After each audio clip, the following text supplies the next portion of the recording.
We're down in crime in the subway system, folks, for the first quarter. We're down. We're down 24% in March. We're down in February.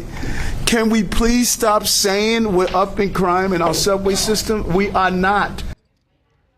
That was Mayor Adams yesterday. He has been touting that crime numbers for the month of March are down. Nonetheless, subway safety has been on the front of many New Yorkers' minds after a number of high-profile crimes underground. We asked followers on social media, do you feel safe riding the subway? So on X, formerly Twitter, nearly 54% voted no, more than 46% voted yes. And on Instagram, we had 64% of you saying no, you don't feel safe, 36% saying yes, you do. This comes amid a number of plans that the city's recently announced, the state as well, to enhance subway safety, including bag checks, subway gates, firearm scanners, and most notably, the deployment of more NYPD officers and National Guard into the subway system. To talk about this today, I am joined by Charlton D'Souza, the president and founder of Passengers United, and James Innes, who is the public safety organizer at New York Communities for Change. Thank you both so much for coming in to have this conversation. Well, thanks for having us. Thanks for having us. And James, let me start with you. And I want each of you to sort of lay out your views and your organization's views on this topic. James.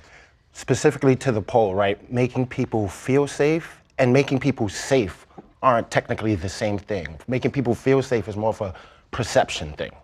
Making people feel, actually safe is investing into resources outside of the transit system as well as inside the transit system. And we'll speak a lot more about that as we go on today. Okay, Charlton. So right now, subways are in a state of emergency, state of crisis. We're seeing a lot of assaults. 101 police officers got assaulted last year. Last month, 9 police officers got assaulted, but transit employees are being assaulted. It's not safe. I've been assaulted 3 times in the subway system. Wow. Yeah. Okay. Let me put up what some viewers shared, because we asked people to share their comments about how they feel in the subway and what they make of this recent surge of police officers in the system. Some people pointing out, as we put that up, performative. Armed forces are not the solution for mental illness. Here we have some other ones, as you can see on the screen there. Sick of seeing cops in clusters standing around doing nothing. I'm glad police are paid to stare and look at their phones. James. My concern with this is the money that goes into that could be much better spent in supportive housing and helping people meet their basic needs. What's going on outside of the transit system? We're in an eviction crisis, right? New York City, New Yorkers are having a hard time paying bills. That's translating into the transit system. And us just trying to isolate the two is doing a disservice to all of us in New York City. We need to help people outside of the transit system, and it will make everybody safer. Just incarcerating and disappearing people we don't want to deal with is never going to make anybody safer. We have to address the issues. If it's mental illness, we need trained mental illness people addressing and helping mental illness, and not just approaching them on the train and sending them to Rikers, because that is not helping anybody. Can both things be true at the same time, that there's a focus on helping people who need it in terms of housing and mental health issues, as well as more safety measures underground? As far as the safety measures are all putting a Band-Aid on a broken bone. If the bone is broken, we need to set it in a cast, and it takes a little bit of time, but it has to be done. And I just want to put up those last comments that we had, and Charlton, I want to get you to respond to that, because the point about, I think, is what James is making about it being performative.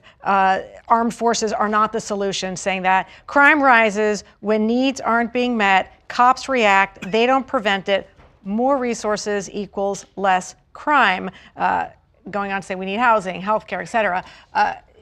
Do you agree with these sentiments, or what is your view on these? So I want to acknowledge we had a meeting with NYPD Chief Kemper last week. Passengers United members, along with transit employees, met with him. We discussed many of the concerns about officers hanging around, playing with their phones. And we need officers, eyes focused on, the last 2 cars.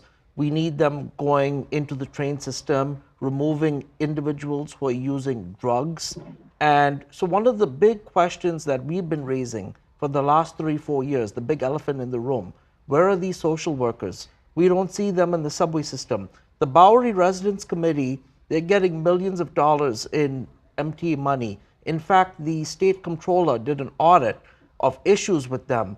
However, the MTA decided to renew their contract. We have issues with that because we don't see these social workers in the subway. A lot of times we patrol stations, we've tried to help EDPs, emotionally disturbed people, and they're telling us that they don't know where these shelter providers are, they don't know where the outreach is. So I think that's part of a bigger problem. But many of the points, that my colleague touched on, I agree with him. Yeah, and I see you nodding now, James. And now to your point, I was going to say, have y'all reached out to them and tried to work with them, the Bowery program? Yes, we have reached out to them. In fact, we've called for a meeting with them. They've refused to even acknowledge us and meet with us. But this goes back to the elected officials. I've spoken to all the elected officials, and I've asked them, why isn't there an audit being done of these mental health agencies that is supposed to be providing, social services in the subway? So we have a lot of suicides right now, which isn't even being talked about. You have men leaping to their death every day in the subway system. It's a sad tragedy. Yeah, and so to the viewer's comment, performative in what we're seeing from the city, do you both agree that that's what the city is doing Yes. with what we just heard from the mayor? I'm from the Bronx. I'm from the North Bronx, a low socioeconomic area. Police do not make me feel safe. Armed soldiers with assault weapons don't make me feel safe. It just doesn't. So, yes, it's performative if you're asking me. Okay, and to that point, I want to put up some more comments. Somebody else says, look, at least they are trying. Somebody else says, not enough. But what are they trying to do is the question. And so in our final moments, I want to hear each of your views of what you would like to see done, and be specific if you can. I started it and I'll finish.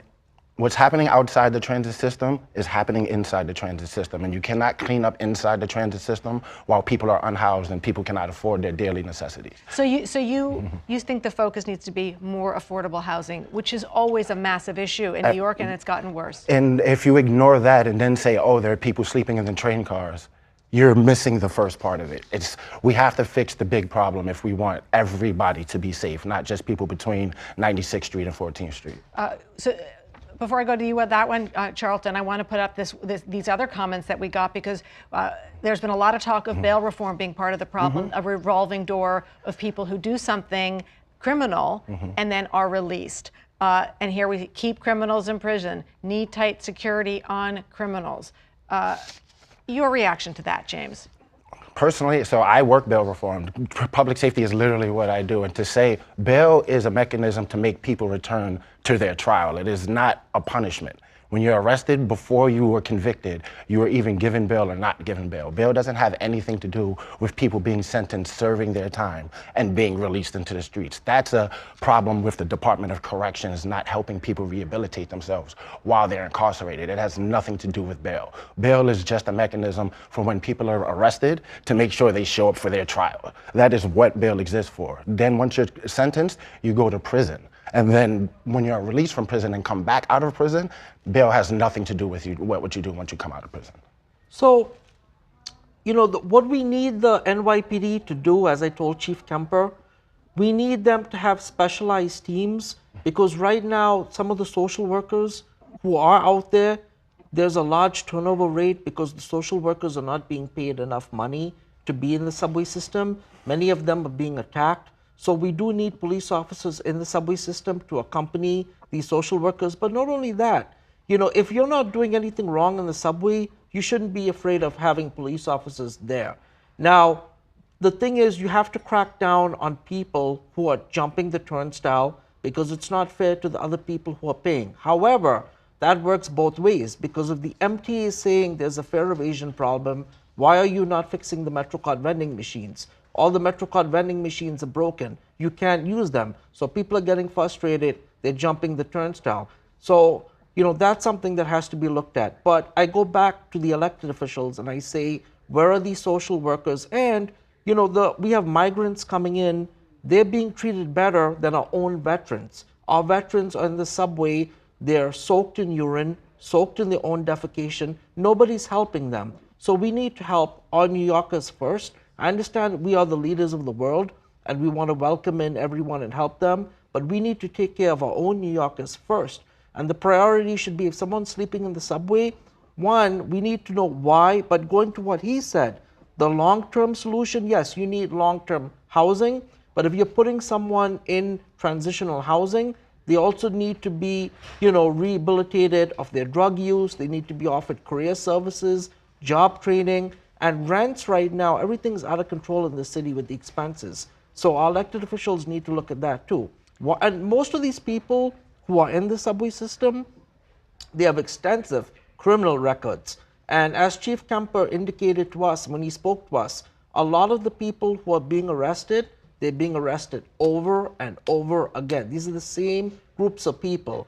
So, we don't want to say that everyone's a criminal, but there's a crisis going on that we need to look at.